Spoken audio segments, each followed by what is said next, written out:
La fibromyalgie, c'est mon quotidien. Je n'ai jamais vu une personne fibromyalgique qui n'avait pas des problèmes qui viennent d'ici. La fibromyalgie, c'est pas souvent que ça se passe ici, c'est toujours. Et je mets au défi tous les médecins qui s'occupent de ce genre de choses de me montrer un fibromyalgique, un vrai fibromyalgique, qui n'ait pas de problème à ce niveau. Depuis que je l'ai rencontré, j'ai repris mon travail, je peux travailler 10 heures, 12 heures dans la journée et ça va beaucoup mieux. Docteur Gérard Dieuzel, bonjour. Bonjour Fabien. Alors on fait cette vidéo à distance pour amener des informations complémentaires au niveau de la dentisterie, des éléments glanés à la fois de votre côté par les recherches et également par la pratique. Parce que évidemment c'est toujours mieux quand on lit la théorie au réel, et puis avec les retours des patients, puis dans votre carrière de chirurgien dentiste, vous allez vous présenter, vous avez vu beaucoup de choses évoluer, des matériaux, des perturbations environnementales, et puis aussi le terrain des personnes que vous soignez qui a évolué aussi, pas souvent vers le haut. Mais avant tout cela, je vous laisse la parole pour que vous puissiez vous présenter, d'où vous parlez, puis ce que vous avez comme spécialité. Donc, je suis le docteur Dieuzel, Gérard Dieuzel. Je suis chirurgien dentiste depuis 40 ans. Et j'étais un dentiste traditionnel, hein, comme tous les dentistes. Je faisais des couronnes, des soins dentaires, etc. Et tout. Une vingtaine d'années, m'est arrivé une drôle d'histoire. C'était en 2000 quelque. Je travaillais dans un gros cabinet. Et un jour, je vois arriver une patiente. C'est ce que j'appelle l'histoire de la vieille dame, que j'ai écrit dans pas mal de mes livres. Et je vois arriver donc une vieille dame qui était accompagnée de sa fille.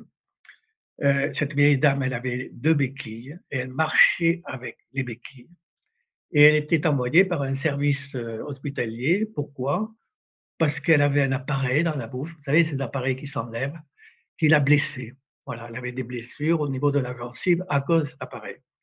Et en fait, tout ça, c'était facilement explicable parce que l'appareil s'était enfoncé d'un côté, pas de l'autre, ce qui fait que quand elle serrait les dents, elle appuyait toujours, quand elle mangeait, elle appuyait toujours trop fort d'un côté par rapport à l'autre côté, et ce qui fait que ça lui blessait la gencive. Donc, il m'a fallu 5 minutes pour essayer de rétablir des contacts dentaires, qui soient des contacts qui soient équilibrés, de façon à ce que quand elle serrait les dents, ça porte à peu près pareil des 2 côtés. Encore une fois, je n'avais aucune compétence d'occlusodontiste comme celle que j'ai aujourd'hui. C'était uniquement le bon sens qui m'a permis donc de régler cet appareil. Voilà, donc elle s'en va. Et le truc marrant, si on peut dire, c'est qu'une semaine après, j'étais en train de travailler et j'ai mon assistante qui vient et qui me dit: docteur, la vieille dame est revenue. C'est pour ça que j'appelle ça l'histoire de la vieille dame. En général, quand un patient revient, c'est qu'il y a des choses qui ne vont pas.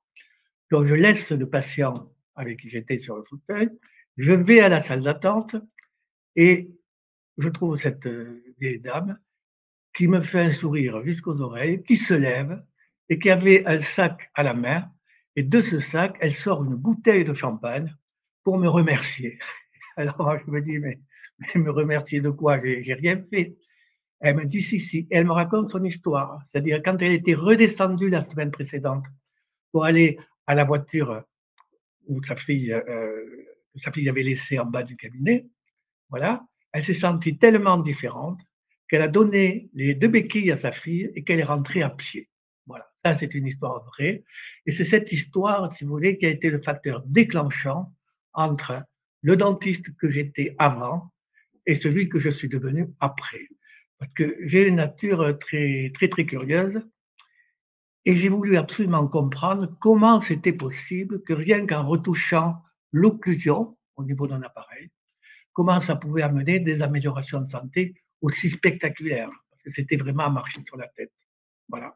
Et c'est comme ça que j'ai absolument voulu comprendre, j'ai demandé à des amis et tout, et j'ai fini par atterrir dans un service de posturologie à l'hôpital Rangueil à Toulouse.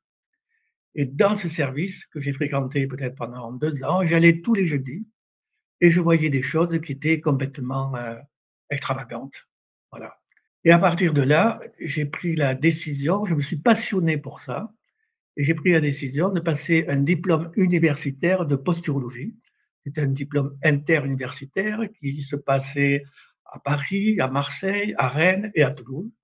Voilà, et c'est comme ça que je suis devenu ce qu'on appelle un posturo-dentiste. Voilà, un posturo-dentiste. Et alors, c'est tout à fait curieux cette histoire parce que en posturologie, d'abord, qu'est-ce que c'est la posturologie? La posturologie, c'est bien sûr l'histoire de comprendre les problèmes de posture, c'est-à-dire la façon dont les gens se tiennent. Hein. Ils se tiennent plus ou moins droit, il y en a qui se tiennent en avant, il y en a qui ont la tête en avant, donc ils marchent en état en arrière comme ça. Voilà, la posturologie, c'est ça.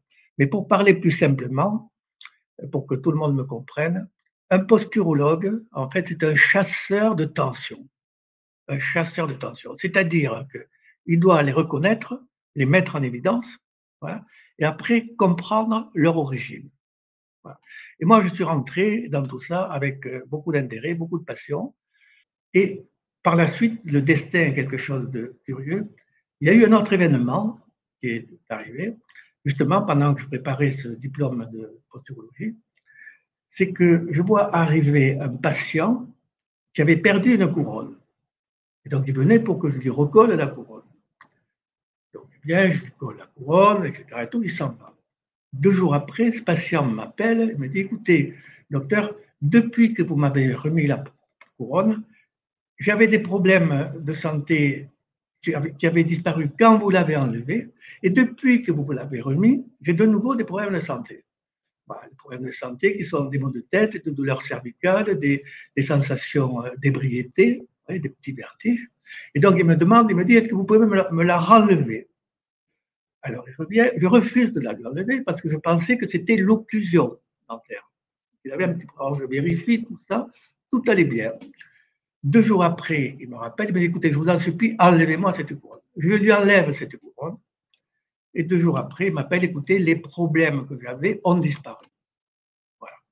Ça aussi, ça a été un facteur déclenchant terrible parce que c'est à ce moment-là que j'ai compris que certains matériaux pouvaient comme ça entraîner des problèmes de santé qui n'étaient pas des problèmes de santé, ce n'étaient pas des petits problèmes de santé. Ce monsieur, il était réellement très, très amusé par cette chose-là. Et l'idée m'est venue, comme je connaissais déjà, je savais faire les tests d'amplitude des mouvements articulaires, quand ce monsieur est revenu de nouveau pour que je lui enlève la couronne, je lui avais mis la couronne dans la main et je lui ai fait des tests. Et quand il tenait cette couronne dans la main, il ne pouvait pas monter le bras gauche. Il avait le bras qui était complètement bloqué. Voilà. Et il avait la jambe qui était bloquée. Quand j'ai enlevé la couronne, tout se débloque. C'est là où, pour moi, tout a commencé. Il y a d'abord eu l'histoire de la vieille dame, et puis après, ce monsieur qui avait perdu sa couronne. Et c'est à partir de là, effectivement, que j'ai commencé à vouloir tout comprendre de ces choses-là. Voilà. J'ai vu de plus en plus de monde. J'ai écrit mon premier livre qui s'appelait Libérez-vous de ces matières parasites, qui avait été préfacé par le docteur, un médecin toulousain très très connu. Et donc j'ai vu de plus en plus de monde. Et par rapport à mes connaissances, après, ce qui m'a beaucoup apporté, ce sont mes patients qui me l'ont appris. C'est-à-dire, c'est l'expérience. L'expérience. J'ai vu peut-être 10 ou 15 000 personnes. J'ai déparasité, j'ai enlevé des matériaux à un très très grand nombre de personnes, voilà, avec des améliorations de santé qui étaient spectaculaires. J'ai des centaines de témoignages, qu'ils soient écrits ou filmés. Alors, c'est vrai qu'un témoignage, ça n'a pas beaucoup de sens au niveau scientifique, je le reconnais. Mais quand on a des centaines de témoignages, ils vont tous dans le même sens, je suis désolé, mais à partir de là, ce sont des données. Et on peut appeler ça des données scientifiques. Et donc, depuis 20 ans maintenant, je ne fais que ça. D'ailleurs, je ne fais plus de soins, je ne fais que des bilans de santé sur des personnes qui viennent de toute l'Europe, parfois plus. Et ce sont des gens qui ont toujours un peu les mêmes problèmes de santé, c'est-à-dire ce sont des gens, très souvent, bien sûr, on va en parler tout à l'heure, qui se considèrent comme étant électrosensibles. C'est-à-dire, par exemple, quand ils rentrent dans un grand magasin, ils se sentent très mal, ils perdent l'équilibre, ils ont des douleurs musculaires, etc. Voilà. Donc, ce sont des hyper-électrosensibles, ce sont des chimico-sensibles.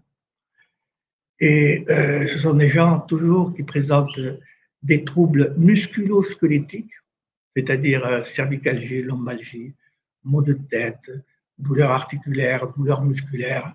Les pires étant les gens qui sont fibromyalgiques. Fibromyalgiques.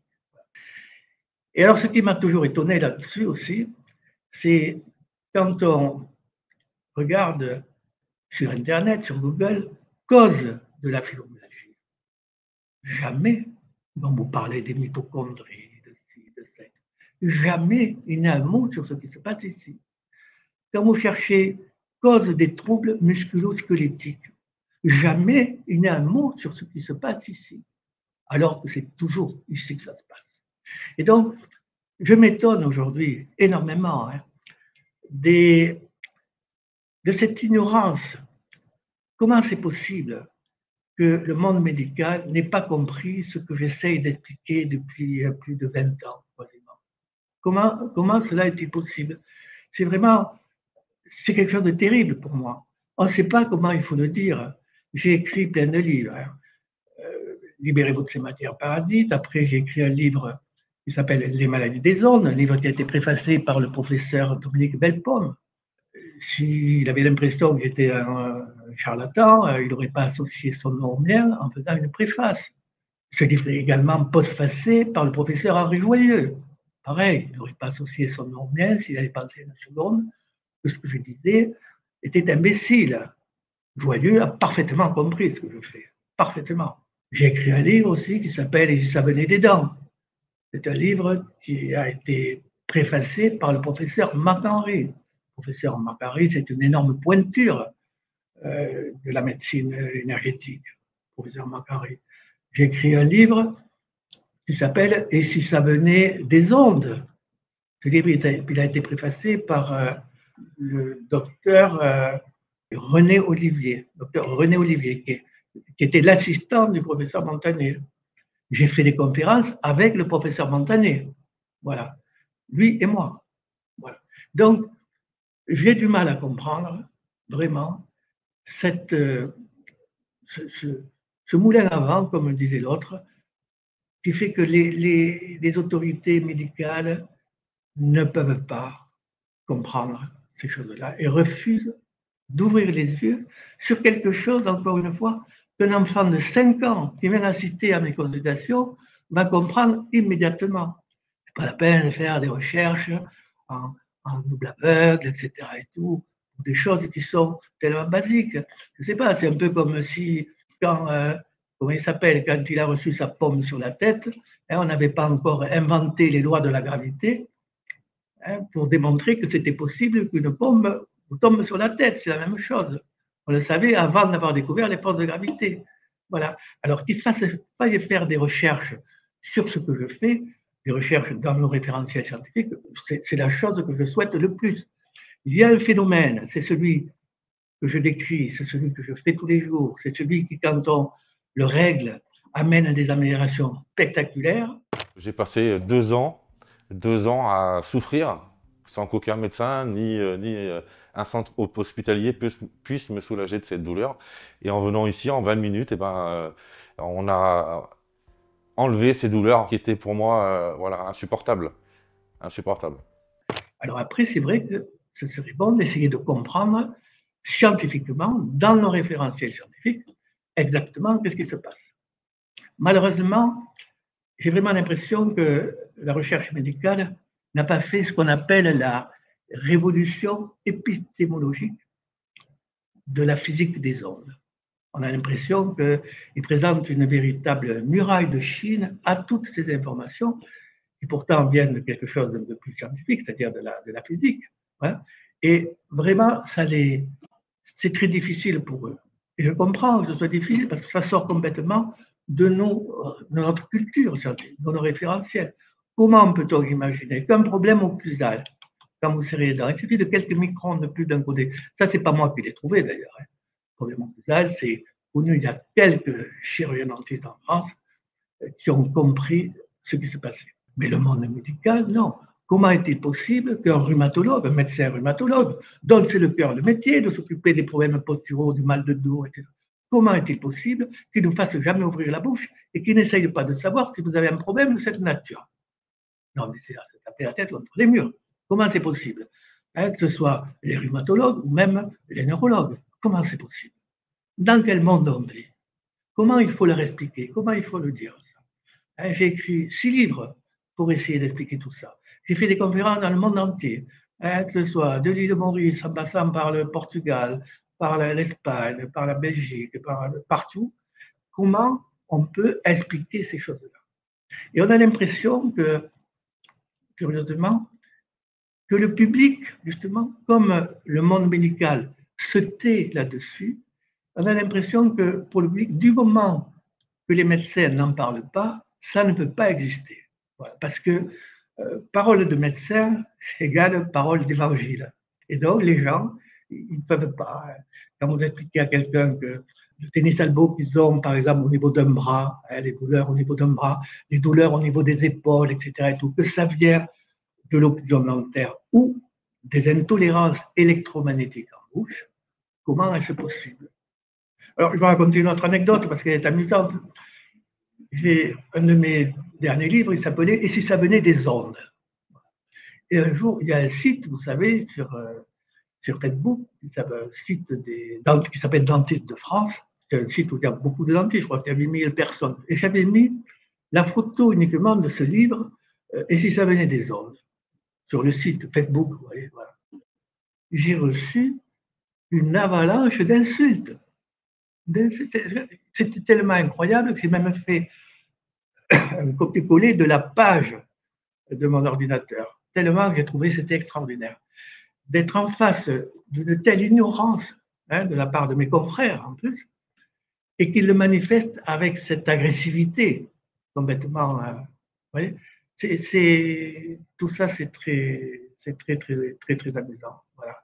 Je pense qu'il y a beaucoup de choses à essayer à expliquer, et tout ce que je fais, en fait, qu'est-ce qui se passe en réalité? Le point commun entre l'électrosensibilité, ce qui se passe en bouche, c'est-à-dire l'électrosensibilité, les intolérances électromagnétiques en bouche, le problème occlusal dentaire, les intolérances au verre des lunettes, on va en parler, je pense, plus tard. Là aussi, quand je parle des verres de lunettes, vous savez que je me suis porté lanceur d'alerte au sujet des verres de lunettes. Et oui, parce que les verres de lunettes, ça crée énormément de problèmes chez certaines personnes. Et là, c'est le posturologue qui parle. Vous avez beaucoup de personnes, quand elles ont les lunettes, elles ne peuvent plus monter les bras, ou elles sont limitées, ou ça leur fait mal, etc. Et quand elles les enlèvent, tout se détend. Et je vois énormément de personnes qui traversent la France, des fois, rien que parce qu'ils ont des problèmes avec leurs verres de lunettes et qu'on n'aurait jamais pu imaginer une seconde que les verres de lunettes puissent les mettre dans un état pareil. Donc, le point commun entre toutes ces choses-là, l'électrosensibilité, la chimicosensibilité, les verres de lunettes, les matériaux en bouche, le problème occlusal, certains vêtements, certaines cicatrices, certains bijoux, c'est l'électrification du corps. L'électrification du corps. Alors, vous allez me dire, mais c'est pas possible, c'est pas des verres de lunettes qui peuvent vous électrifier, etc. Et tout, ça n'a aucun sens, ça ne marche pas, ça c'est imbécile. Et pourquoi je dis ça? Pourquoi je dis ça? Parce que toutes ces personnes qui présentent des tensions au niveau du système tonique réflexe, toutes ces personnes qui ont les bras qui bloquent, hein, d'un côté, de l'autre, la jambe, qui ne peuvent pas se baisser, quand vous enlevez les lunettes, par exemple, se débloquent. Mais quand elles serrent les dents, c'est certain, quand il y a un problème là, elles se bloquent. Voilà. Mais en réalité, si vous mettez toutes ces personnes à la terre, si vous les branchez à la terre, eh bien, elles se débloquent toutes. C'est dans 100% des cas. Ce qui me fait dire que, par exemple, vous mettez quelqu'un contre un ordinateur avec la Wi-Fi, hein, dos au mur, à côté de la Wi-Fi. Vous le faites monter les deux bras, comme ça, 80% vont bloquer, vont avoir une limitation. Si vous les mettez à la terre, tout se détend à la seconde, parce que la Wi-Fi électrifie le corps. Et cette électrification crée des tensions. Voilà. Eh bien, c'est la même chose. Les lunettes, pareil, créent des tensions quand les verres ne vont pas. Hein. Pas les montures, tout va, hein, c'est les verres. Hein. Voilà. Voilà. Quand on a un problème occlusal, on serre les dents, ça crée des tensions. Si je vous mets à la terre quand vous serrez les dents, tout se détend. Quand vous avez des intolérances électromagnétiques en bouche, des plombages, des couronnes, des zircones qui ne vont pas, ça vous crée des tensions. Si on les enlève, ça vous débloque. Mais si je vous mets à la terre, je vous débloque aussi, même si vous les avez. Et donc, c'est le point commun, ça, entre l'environnement électromagnétique et ce que j'appelle notre plus proche environnement. C'est ce qu'on a sur nous et dans nous. Et en fait, ce qu'on appelle la maladie des ondes, on va dire c'est pas une maladie, non, c'est pas une maladie, mais au final c'est pareil.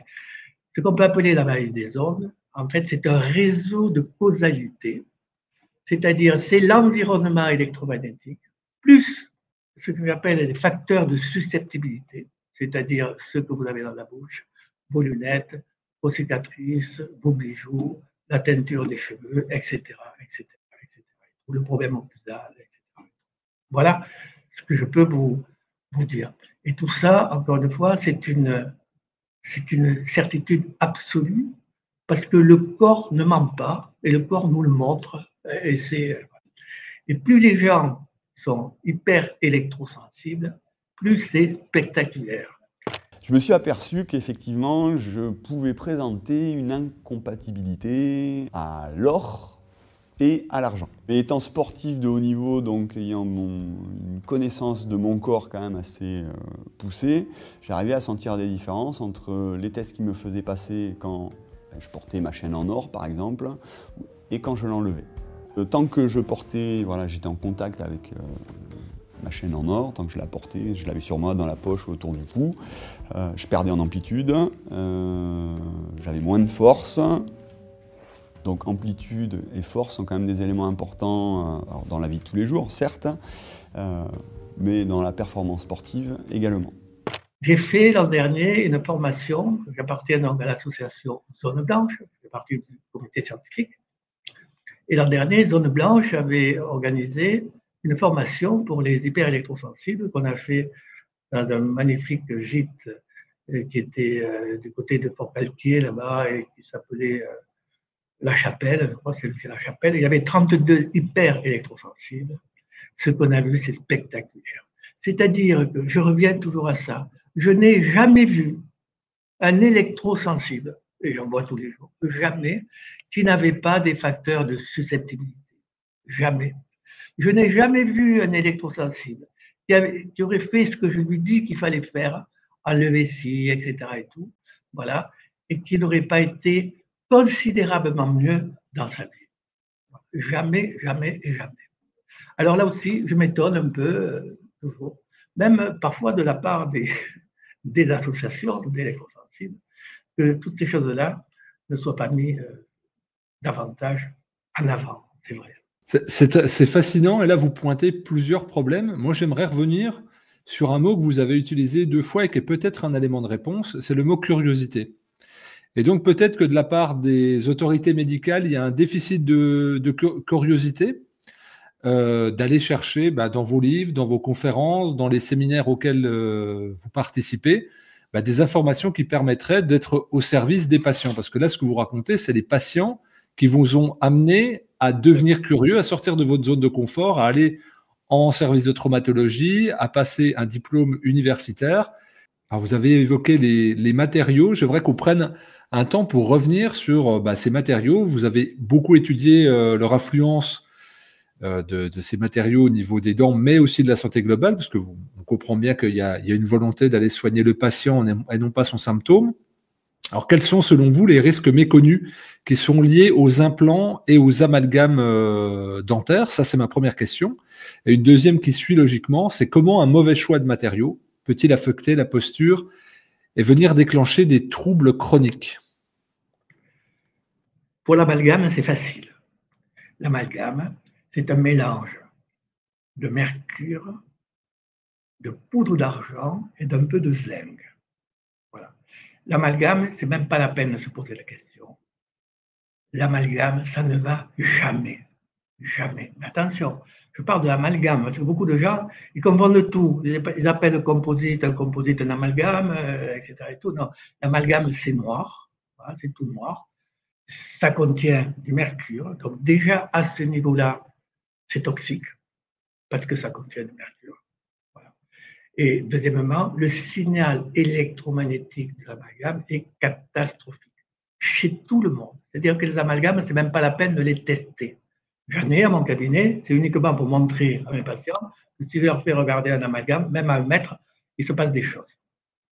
Le signal électromagnétique de l'amalgame est catastrophique. Et d'ailleurs, à ce sujet-là, ça aussi c'est quand même tout à fait amusant, dans mon dernier livre, j'ai fait le copier-coller d'un texte que j'ai trouvé dans le mode d'emploi de l'amalgame du groupe Permit. Le groupe Permit, P-E-R-M-I-T-E, ou de TE, groupe Permit, dans mode d'emploi à effet secondaire, il est dit textuellement que certaines personnes qui ont des amalgames dans la bouche, voilà, quand elles sont dans un champ électromagnétique chargé, ou quand elles téléphonent avec un portable, en ont des conséquences nuisibles sur leur santé. Chez ces personnes, il faut utiliser des matériaux alternatifs. Ça, ce n'est pas Dieu Z qui l'écrit. Ça, c'est écrit dans le mode d'emploi à effet secondaire de ce fabricant d'amalgame. Mais là aussi, comment est-il possible que les dentistes qui ont posé des tas et des tas, ça fait longtemps que je l'explique ça, alors, pour le mercure d'une part, mais aussi pour l'effet électromagnétique. Parce que l'effet électromagnétique de l'amalgame, c'est pire que le mercure de l'amalgame. D'ailleurs, beaucoup de personnes, quand elles ont des amalgames dans la bouche, on leur enlève les amalgames, tout de suite, quand elles sortent du fauteuil, elles sentent une détente. Parce que, encore une fois, le problème de ces matériaux, ce n'est pas une électrification due à des courants galvaniques et tout, ça, il faut oublier ça. C'est uniquement, si vous voulez, l'effet d'une radiation. Ces personnes sont irradiées par ces matériaux. C'est cette irradiation qui électrifie, c'est une électrification, une irradiation, parce que si je ne vous touche pas, avec, je vous bloque de la même façon. Donc c'est une irradiation. Voilà. Et l'amalgame, donc, personne ne supporte les amalgames. Il ne faut plus avoir d'amalgame là. Alors, il faut savoir que les conseils de l'ordre sont comportés d'une façon honteuse. Il faut qu'elle le dise, ça ne me fait pas peur de le dire. Parce que, je vous donne un exemple pareil. Quand je voulais faire une conférence, moi, en tant que chirurgien dentiste, dans la région toulousaine, j'étais obligé, il m'avait à l'aile, j'étais obligé de demander au Conseil de l'ordre l'autorisation de faire une conférence. Parce qu'attention, on n'a pas le droit de dire n'importe quoi. Voilà. Et quand je voulais faire une conférence dans laquelle il fallait parler, bien sûr, du mercure, il me répondait, là aussi, il y a la photocopie dans mon dernier livre sur le Conseil de l'ordre, il me répondait, mon cher confrère, ce que vous dites n'étant pas conforme aux données acquises de la science, nous ne pouvons pas vous y autoriser. C'était interdit de parler de ça. Et aujourd'hui, depuis le 1er janvier 2027, il est normalement interdit de poser des plombages dans la bouche. Alors, écoutez bien ce que je vous dis, parce que c'est à se tordre de rire. Non pas pour des raisons de santé, parce que ça ne fait pas de mal, puisque ça fait 20 ans qu'on vous dit que ça ne fait pas de mal le mercure. Non pas pour des raisons de santé, mais pour des raisons écologiques. Pourquoi? Parce que si jamais vous vous faites crémater à la fin de votre vie, les plombages que vous avez dans la bouche, comment vont vous faire brûler? Le mercure va partir dans l'atmosphère et retomber, et va polluer l'environnement. Ce n'est pas pour votre santé. Dans l'environnement, non. Dans votre bouche, oui. Voilà comment se comporter les conseils de l'ordre, des chirurgiens dentistes. Alors après, les autres matériaux, les autres matériaux, il y en a qui vont, il y en a qui ne vont pas. L'amalgame, ça ne va jamais. Les autres matériaux, vous avez des résines, par exemple, qui vont, des composites qui vont, et d'autres qui ne vont pas. On parlera alors de chimicosensibilité. Voilà. La chimicosensibilité, souvent, c'est pire. C'est pire que l'électrosensibilité. Je vois des gens, j'ai vu des gens brisés hein, par la présence de quelques composites, quelques résines dans la bouche. Donc, il faut absolument faire tester les composites qu'on se pose. Voilà. Après, il y a d'autres matériaux. Il y a des céramiques qui vont, et il y a des céramiques qui ne vont pas. Vous savez, quand vous regardez la composition d'une céramique, c'est de la haute technologie. Vous ne pouvez pas imaginer tout ce qu'il y a dans une céramique. hein, parce que tout ça, il faut que ça cuise à 1000 degrés, il faut qu'il y a plein de formes différentes de céramique. Après, il y a notre matériau aussi, qui après l'amalgame est assez toxique, c'est la zircone. Ah, la zircone. La zircone, c'est tout blanc, ça ressemble à la céramique. Alors, souvent, beaucoup de confrères sont contents de poser de la zircone parce que la zircone, c'est bio. Voilà, c'est biocompatible. Parce que la biocompatibilité, c'est un mot. Mais en réalité, ça n'a pas beaucoup de sens. Voilà. Donc, la zircone, c'est un matériau, 60% des gens à peu près ne la supportent pas. Après, il y a des gens qui la supportent. Moi, par exemple, je la supporte. Et après, vous avez des métaux. Alors là aussi, on parle beaucoup maintenant de la dentisterie sans métal. Bon, je veux bien, mais c'est imbécile parce que des fois, on est obligé d'avoir des matériaux extrêmement résistants quand on fait de grands bridges, etc. Et tout. Alors, il y a des métaux qui vont et il y a des métaux qui ne vont pas. Et la seule façon de savoir si un métal va ou ne va pas, c'est de le tester. C'est de le tester. Ce qui fait qu'il faut toujours tester les métaux, il faut tester les résines, il faut tester les céramiques, si on veut être sûr que cela convienne. Voilà. Les amalgames, ce n'est pas la peine, parce que là, ça ne va jamais, vous pouvez tester, mais ça ne va à personne. Voilà, c'est facile. C'est bien pour faire une démonstration de quelque chose qui ne va pas. On se sert de l'amalgame. Voilà ce que je peux vous dire sur les matériaux.